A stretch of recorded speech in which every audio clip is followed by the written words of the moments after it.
always vulnerable for like a father figure, but the whole time it's like as I'm being vulnerable to you, you looking at me like a piece of meat. So it's really not.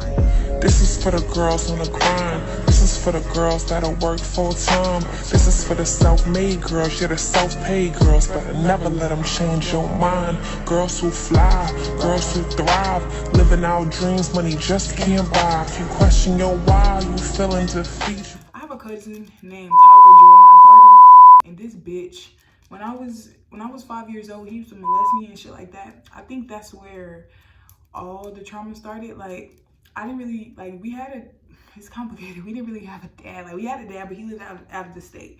He was in and out of prison. So we had a dad, but we didn't have a dad. We had a sperm donor. We had somebody to help my mom create us, but we didn't have nobody to help take care of us, raise us, mentor us, you know, show us what a man is supposed to be. We didn't have none of that. So fast forward, my cousin used to molest on me, and I can call out one of my other sisters, but I'm gonna just leave them nameless. But I can't say my third sister for sure. I can't say if he used to touch on her too. I don't know. But I can remember one of my sisters for sure. And you know, I sometimes have a brain and trauma beat, so I don't want to place her there and she wasn't there. Because to this day, she would say, mm-mm. But at the same time, it can also be her like, I don't want nothing to do with this. You know, sometimes your brain push things. I don't know. But yeah, so I can't say if she was there for sure. But I know I was there. And this bitch, this oversized, let me give you, just to set the scene, excuse my language, but this is my channel, raw and uncut. Y'all know how we do over here, period. If you don't like it, get the step in, hoe. But respectfully, I love y'all. But anywho, my cousin was about 15, 16. I'm not sure. He in his 30s, probably late 30s nowadays. I don't really know. But he was like 15, 16 watching us. I'm in kindergarten, so I'm like 5. So he like 10, 11, 12 years older than me. I don't fucking know how old he was, but he was like 6'3" at that age, 6'3" at like 15 and 16 years old. And he used to be like, let's play house. He used to drag the chair, you know, like a lazy boy, like a lazy boy chair. We had one of those. My mom had one in her room. My mom was telling me to watch this. He had a Game Boy at his big age, a Game Boy. That should have been red flag number 1. Like, this man should be watching the kids. But I can't say his big age because he was a kid, but he was just really big for his age. Like, he had his growth spurt. So he had a Game Boy.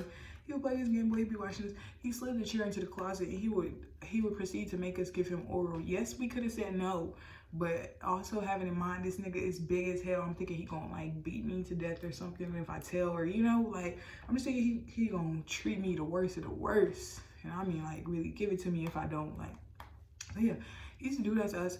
Pull us in the closet, literally make us go upstairs, isolate us in the closet while all my other siblings are downstairs. I was 5.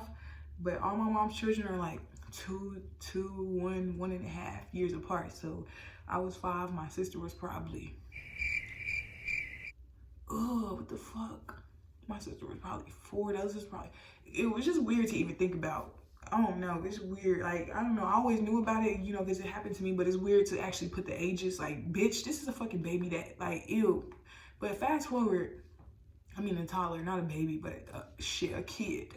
Fast forward, it started there. Never really told my mom. That shit went on for years. Well, it didn't go on for years. I think it only happened for 1 year. I don't really know.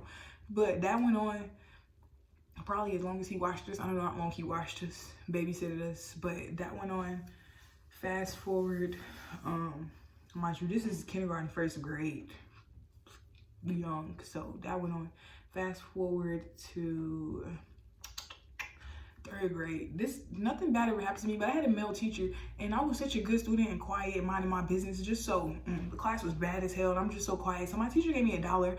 My mom got mad at me. She whooped me. She said, never accept nothing from a man. I'm like, why?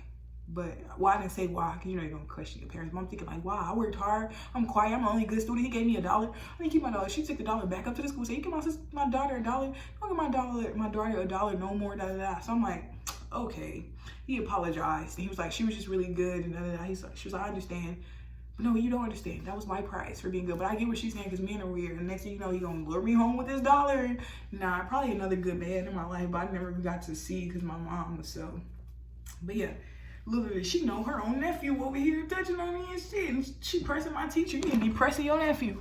So fast forward again. I'm just skipping because my life wasn't always horrible. And I'm not like some of these other people that just got some shit done to them so much that they turn to the streets and start just selling their body. Fuck no. I actually turned the opposite. Made me not trust or like men at all. So fast forward, what was that, 3rd or 4th grade when I got the dollar? Fast forward 5th, 6th, 7th, 8th, 9th, because I didn't really have any issues. Okay, fast forward to 9th grade, my mom started dating this man, and this man, he's just, I don't even care. His name is dddy. The fuck, what these bitches gonna do to me? Dion fucking Clark, these bitches. Dion. Let's start there. I'm in 9th grade. This is my mom's boyfriend at the time. She claimed it was her best friend, whatever. They got this close relationship, whatever. I don't really give a fuck. I'm just trying to work. And I had a phone. My mom got me a phone for my 14th birthday, but the thing is, she never paid the bill not once. This is how much of a narcissist hypocrite my mom is. Like, you want me to need you so bad? Like, why you give me this phone? In Missouri, you can't get a job till you're 15, so where the fuck I'm gonna get the money to pay the phone bill? Let's really get into it. No filter, raw and uncut. Let's really get into it. So fast forward, the same day I got the phone, this nigga, Dion Montez Clark, was being so slick about it too. My mom had walked away. He was like, yeah, I need your number. I'm your stepdad. Okay, I skipped some details. Him and my mom claimed they were best friends. Later, they were engaged or whatever. They were best friends that became partners. So he's like, yeah, I'm your stepdad. I deserve to have your number, in case of emergencies. I'm like, here, sure, whatever. So fast forward, you my number the next day, the same next day. And when I give him my number, I saved it in his phone as my nickname, which is Dusty. So we're not gonna say it, but I saved it in his phone as Dusty. Let's just say that. So the next day he texts me. He's like, hey Dusty, I'm finna send you something. Don't show nobody. He said hello.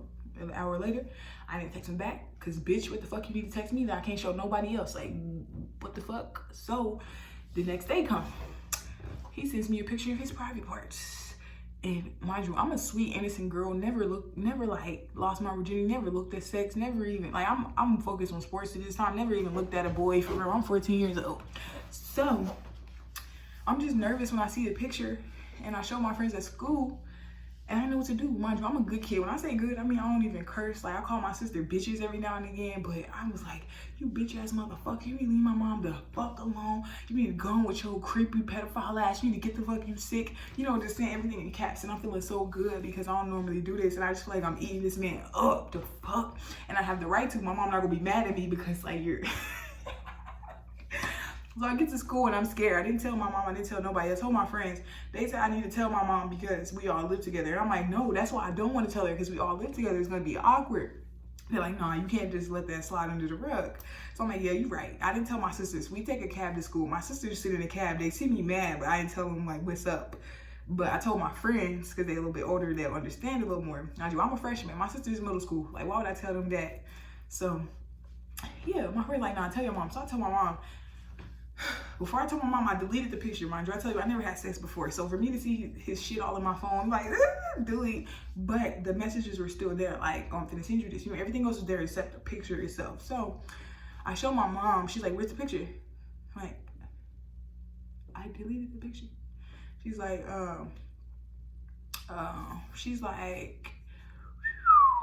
what'd she say? What'd she say? She was like, why would you do that? And I'm like, why would I keep it? I'm not interested. So fast forward again, she got mad at me, but she also got mad at him. But it was not enough for her to kick him out or anything. We still living in the house together. So nothing happened.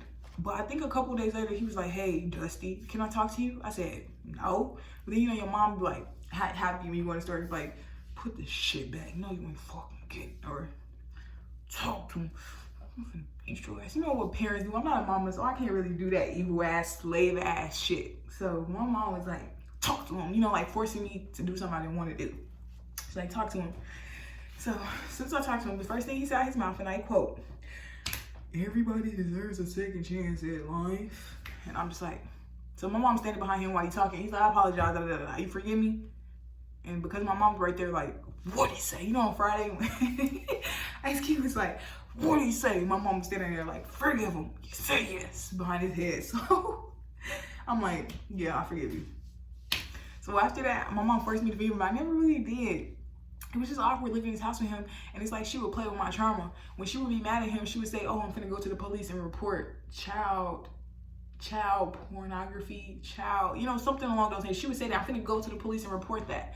But it was never, oh, you did this to my daughter, you made her uncomfortable, get out the house. It was never that. It was more so, oh, you mad at me, oh, you cheating on me, oh, I'm finna tell the police what you did to my daughter. Like, girl, let this fucking pedophile go, please. So yeah, fast forward,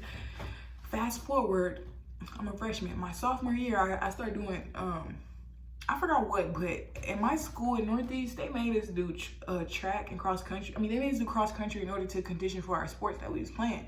So I auditioned for cross country. Everybody make it. Like, the fuck, it's running. Who wants to run for more than 20 minutes? Everybody makes it. So everybody's auditioning because you got to get ready for your sport. Mind you, I've never heard this rule in any other school district ever, but I don't know. But yeah, they was like, yeah, you got to do cross country to play a sport. So I'm doing cross country. Mind you, I'm not long distance at all. I'm not. I'm a sprinter. I run fast for a short period of time. But yeah. So we ran a track, and this girl, she's fast as hell. We used to be friends, but I wouldn't say I'm her friend because she was talking about me behind my back, and it's kind of weird. Like, are you a sex trafficker? Because why the fuck do you care about me like that? Basically, we had a coach. You know, everybody got crushes in high school. He's a coach. He's way older than us. Like, he's a grown man, but he's a younger grown man. But mind you, we're freshmen. We're not even 18, so we shouldn't be doing nothing more than a crush. So, as you know, like a normal girl, I had a crush on him. And I told my friend, or well, I think we both admitted to having crushes on him. But her little fast tail, she told me she lost her virginity while we was at school, but I never judged her because I wasn't interested and it's not my business and I don't give a fuck. Like, oh girl, you grown as hell. But I was like, did it hurt? And I was asking her questions, but it didn't make me want to do it. Basically, I was never been a follow the leader type of girl. So one day she took it upon herself to tell me, like, yeah, I asked him about you and he said you fine. And I'm thinking, like, why would you tell him I said I had a crush on him? For one, now it's gonna be awkward at practice.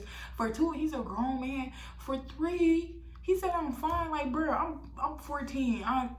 Y'all see I barely got a chest now. Y'all should have seen me flat, looking like a little kid, looking like a little boy. Like, what is he interested in? Like, I'm a little kid, literally a little girl with no features. So yeah, that was a red flag, and it made practice awkward and stuff.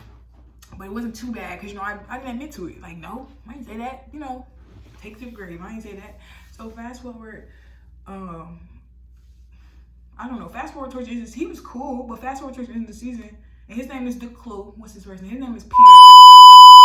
I'm exposing all these people from Kansas City because y'all need to know who these pedophiles and perverts are. His name is Pierre, cross country coach. He also coached at Penn Valley Community College basketball. But yeah. So, I don't know how, but he found me on Facebook. Mind you, I'm 14 at the time. He hit me up, and he was only the cross-country coach. So, after the year, I didn't see him. He wasn't a teacher at our school. He was just a cross-country coach, just like athletic person. So, after the year, I didn't see him until track season came back, or basketball. I think he coached boys basketball, but that was later in the year, winter. So, yeah, this is the summertime. He hit me up on Facebook. He found my Facebook. I think my friend at the time gave it to him, and I ain't gonna expose her. She was just a young little hoe. Didn't know what she was doing. But yeah, I think she gave it to him, and he hit me up on there, and he's like, yeah, text my phone. And I'm thinking, as a kid, I'm just like, okay, but now that I'm older, I'm thinking, like, now a man on social media could never get my number, or they'd be like, oh, can I have your number? And I just be like, what's the difference between texting me here and texting me on my phone? It's all going to get to me. It's all communication. But my little kid stuff, I'm like, okay, but no, that's weird. That's weird. Like, no. So I gave him my number. The first thing he said to me is, if you was 18, I would do some things to you. And I'm just like, never text me back because you lost me. Like, I'm not 18, I'm 14. 4 years younger. So yeah, never text him back. Saw him later while I was in college, like after I'm 18, so I'm not a little girl no more, but I saw him, and it's just like I felt little girl again, because it's like, as a young girl, I'm like, oh, I don't know, I didn't feel no type of pleasure. I felt uncomfortable and weird because, like, you're my teacher, and my mom taught me young about perverts and pedophiles. Like, this dude named Mr. Andrews used to live across the street from us. We couldn't swim when he was outside. He used to stare at us and watch us and shit. My mom was like, he a pedophile. Don't ever go over there and get candy from him. Don't do nothing, cause no. So yeah, I learned young exactly what the fuck and what not the fuck. So yeah, I was uncomfortable as hell. That's my freshman year. And I want to say freshman year, sophomore year. I want to say that's a wrap on all of my horrible experiences with men. I believe after that point, I could handle myself. After I became a grown-ass woman, I could handle myself. I did go through a phase where, you know, men be pushy, men be pressed, like, men be real pushy. And at the end of the day, no means fucking no. The old me who didn't have a voice, who wasn't all the way healed and growing, could speak up for myself. Nowadays, I wish a bitch would. You know what I'm saying? But the old me who couldn't speak up for herself was like, I would let pressure get to me. I would let pressure be my ultimate answer. Like, okay, you know, when you give in that pressure, like, nah, nigga, that's giving rape vibes. Like, I know I say, yeah, finally, but yeah, bitch, because you wouldn't let me live if I didn't. Like, you're a rapist. Okay, well, that's a little hard. I don't like to say that word, you know, but at the end of the fucking day, no means no. Whether you're in a relationship, a situationship, whatever the case may be, whether I said yeah 3 minutes ago and I said no now, no means no, bitch. Anything after that, you're a fucking rapist.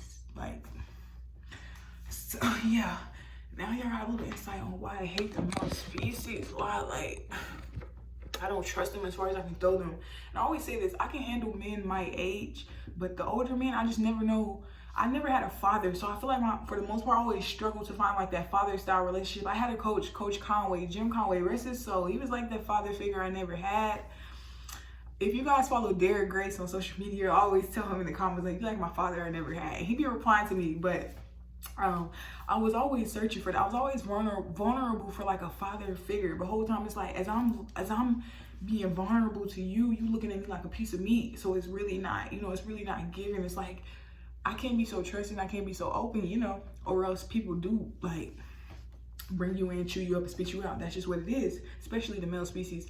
I don't feel like men my age can handle me or can do much with me. I don't really be scared of them or not trust them or whatever. But it'd be the older men, like, oh, I don't know. Because I didn't have a daddy, don't get me wrong, I have a grandpa or whatever, but shit, he even like his young women too. The fuck? He a pervert too. No, I'm kidding. Let me stop. But that being said, he's not a pervert at all. Everybody got a preference, but yeah, all the men in my life, they just tried me. Most of them. When I say men, I mean the men way older than me. Men my age, I don't like. Don't get me wrong, I got my eye on everybody, but I don't be worried about them. I'm more so worried about the older men. But now it's like, now that this shit is so accepted, it's weird. Like nowadays, everybody want a sugar daddy. I joke about it, but let's be real. I don't want no fucking grandpa. Like, I'm in my prime. I'm young and turn, you know what I'm saying? I don't want no fucking grandpa. The fuck, look, I can stick and move. I don't want no grandpa.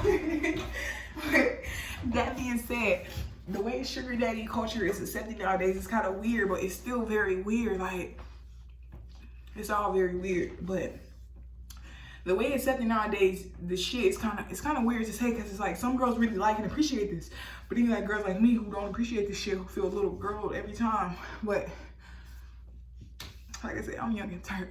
You wonder why I don't trust the male species as far as I can throw them? Here you go. And then like, I want to show this to my mom again. She made me so independent. As much as like she got on my fucking nerves and I can't stand her, whatever. So shady. Like, I'm just so extra, but I'm a Pisces and that's just what we do. As much as my mom get on my nerves, I gotta give her flowers because she made me so independent. Like, she did boy type shit growing up, you know, handyman, Bob the Builder type shit. So it made me independent. Like, I know how to change my tire, I know how to change my oil. Shit, I changed my window pane on the window off of YouTube. Recently I've been doing a lot of contractor work. I mean, carpentry work, little stuff, you know, I'm getting there, little stuff, but it's only skills that's gonna help me for the future. Like, I don't mind getting down dirty if I have to. Like, don't get me wrong, I'm beautiful, I love fashion, all that, but I don't mind getting down dirty if I have to, because at the end of the day, this is my life. I can't wait and sit and wait on a man. I used to wait for a man to come save me, but all the men who I let in my inner circle, them bitches should have stayed in their own square, because that's what they are, squares. But, yeah, now you guys got a little backstory on me and why I don't trust the male species as far as I can throw them. Don't forget, stay grateful, stay thankful, stay blessed.